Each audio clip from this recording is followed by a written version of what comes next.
समय की मांग है, बदलाव आना चाहिए। अब एक जमाना था, चांदी का रुपया होता था, वही करेंसी में चलता था।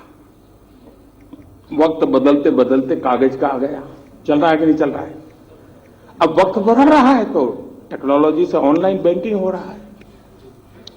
आपके मोबाइल फोन में ही आपकी बैंक है। तो मैं जब कह रहा हूं कि भाई अब बिना जेब में नोटों के थप्पे भरे बिना भी काम हो सकता है, तो भारत के भूतपूर्व प्रधानमंत्री डॉक्टर मनमोहन सिंह जी, और लोगों को लगता है कि मनमोहन सिंह जी वित्त मंत्री थे, फाइनेंस हमारे देश के प्रधानमंत्री थे, लेकिन बहुत कम लोगों को मालूम है कि 1970-72 से वो देश की अर्थव्यवस्था की कोर टीम में हमेशा रहे हैं। इतने लंबे सर तक और इतने साफ कुशलता, देखो कोई दाग उन पर नहीं लगता है, होता सब है।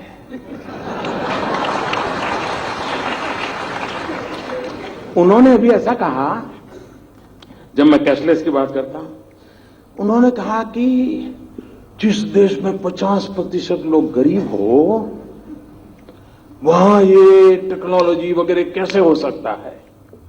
अब मुझे बताओ भाई, ये वो अपना रिपोर्ट कार्ड दे रहे हैं कि मेरा दे रहे हैं?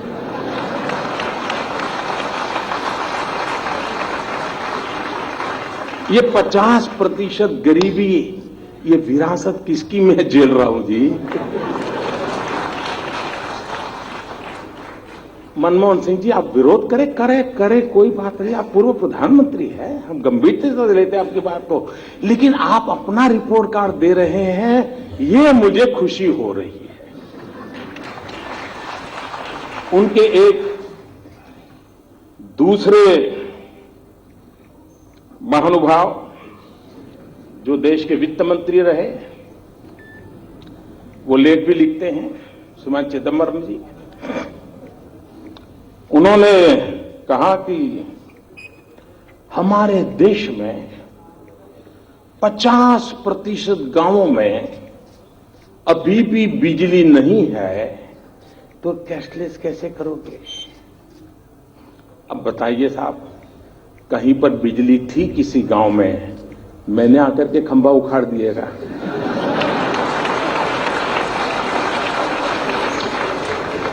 क्या मैंने आकर के तार काट दिया क्या? मतलब चिदंबरम जी, 2014 में तो आप कहते थे कि हमने इतना विकास किया है, काशी में मोदी की जमानत जब्त होनी चाहिए। अब कहते हैं 50% गांव अंधेरे में डूबे पड़े हैं।